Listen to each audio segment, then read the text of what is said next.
हम बनाते हैं देश को सावधान करने के लिए, देश के नागरिकों को सावधान करने के लिए। आपातकाल काला अध्याय है इस लोकतांत्रिक देश के लिए।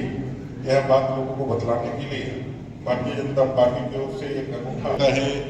न सत्ताधारी जेएमएम कांग्रेस आरजेडी करता है, सभी लोग लोकतंत्र की जीत करके आए, लेकिन कोई नहीं करता है। पूरे देश के अंदर कोई इस बात को लोगों तक पहुंचाने के लिए संघर्ष करता है, बतलाने के लिए संघर्ष करता है, तो एकमात्र आपकी पार्टी है जिसका नाम भारतीय जनता पार्टी है। और उसके नेतृत्व में आज यह कार्यक्रम हो रहा है। उसके अध्यक्ष जमशेदपुर महानगर के सुधांशु ओझा जी, मैं उनके लिए एक और ताली चाहूंगा इस कार्यक्रम के साथ साथ कि कम से कम पहली बार तुलसी भवन से निकाल करके यहाँ तक अपने कार्यक्रम लाया है, इसलिए भी आपको बहुत धन्यवाद।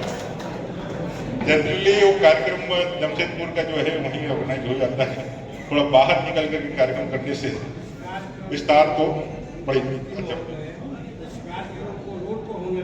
होगा। इसके बाद नहीं पता है, उसके बाद पता है, जानना चाहिए कि हाँ 50 साल पहले कांग्रेस ने क्या किया। उसके बाद वही रोड पे जाना, चीजों को बार बार स्मरण कराना पड़ता है। समर्थकों में भी ये बात रह जाती है।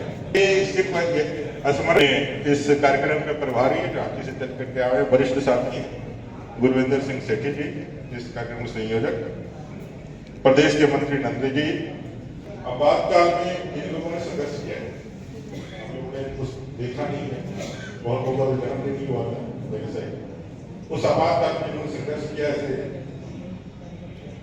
हरिंदर सिंह जी, रामप्रीत पांडे जी, राम प्रवीण पांडे जी, यहाँ उपस्थित पार्टी के वरिष्ठ पदाधिकारी, अपने कार्यकर्ता और यहाँ उपस्थित आम जनता, सभी को मेरा अभिनंदन है।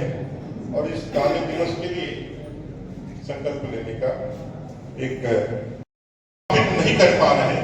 ये सत्य और असत्य की लड़ाई ही भारतीय जनता पार्टी और बाकी विरोधी दलों के बीच में है, ये बात हमको पहले समझना। हम देश की राजनीति कर रहे हैं, हम सच की राजनीति कर रहे हैं। हम संविधान के द्वारा प्रदत्त शक्तियों का प्रयोग करके इस देश के निर्माण की राजनीति कर रहे हैं। जिन्होंने संविधान की आड़ लेकर के इस देश के अंदर, देश आजाद हुआ 1947 15 अगस्त को, 26 जनवरी 1950 को देश के आम नागरिकों, भारत देश के नागरिक एक इकाई के रूप में, we the people of India, हम भारत के लोग इस संविधान को अपने ऊपर अधिनियमित करते हैं, आत्मार्पित करते हैं, अधिकृत करते हैं।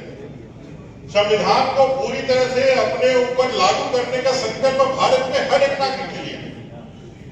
हम पर कोई ने संविधान को जो है वो थोपा नहीं है, किसी ने जबरदस्ती हम पे दिया नहीं है।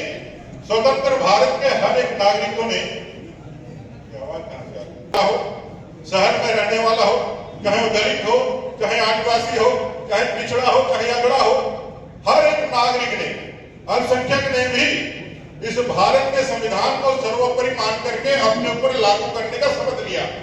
और उसके बाद देश की व्यवस्थाएं संविधान के अनुरूप होनी प्रारंभ हुई। सबसे पहला जो अधिकार मिला कि यह देश अब लोकतांत्रिक देश है, प्रजातांत्रिक देश है, यह सब प्रभु गणराज्य है। इसमें जो भी शासन पद्धति में बैठने वाला, शीर्ष पे बैठा हुआ व्यक्ति होगा, वो लोकतांत्रिक पद्धति से हर 5 वर्ष में निर्वाचित होकर के आएगा, जनता के मत से निर्वाचित होकर के आएगा और फिर वो शासन व्यवस्था संभालेगा। कार्य रूप में हम लोगों ने इसको सिद्धांतिक रूप में लोकतांत्रिक व्यवस्था को अपना लिया, लेकिन व्यवहारिक रूप में क्या रहा, जो आपने वीडियो में भी देखा। आजादी के पहले राजा के घर में रानी के कोख से राजा पैदा होता था।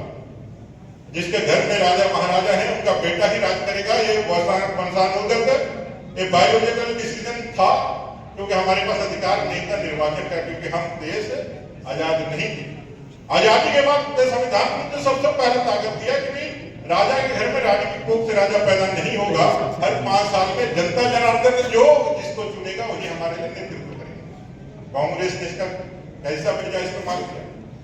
प्रजातांत्रिक देश होते हुए भी इसका गलत इस्तेमाल करते हुए, जो हमारे घोषक कह रहे थे Indira is India, India is Indira, इसकी बीजारोपण करी। नेहरू जी ने अपने बेटे को प्रधानमंत्री बनाया, इंदिरा गांधी जी ने अपने बेटे राजीव गांधी जी को प्रधानमंत्री बनाया। राजीव गांधी जी चाहते हैं उनके जाने के बाद उनकी विदेशी पत्नी प्रधानमंत्री बने। जब आपके संघर्ष और आपके विरोध के कारण वो नहीं बन पाई तो वो अपने बेटा और बेटी को प्रधानमंत्री बनाने के लिए इस देश को जलाना ही क्यों नहीं पड़े, इस देश को खंड खंड क्यों नहीं बांटना पड़े, एक देश के 10 टुकड़े क्यों नहीं हो जाए, कोई एक टुकड़ा भी बचेगा और उसका यदि प्रधानमंत्री वो राहुल गांधी को बना सकते हैं तो ये भी करने के लिए तैयार है। इसकी कीमत चुकाने के लिए आपको और हमको तैयार रहने के लिए उपकर है। देश का कोई एक टुकड़ा बच जाए, उसका भी अगर प्रधानमंत्री वो बन जाए तो सोनिया गांधी जी का सबसे बड़ा सपना पूरा होगा।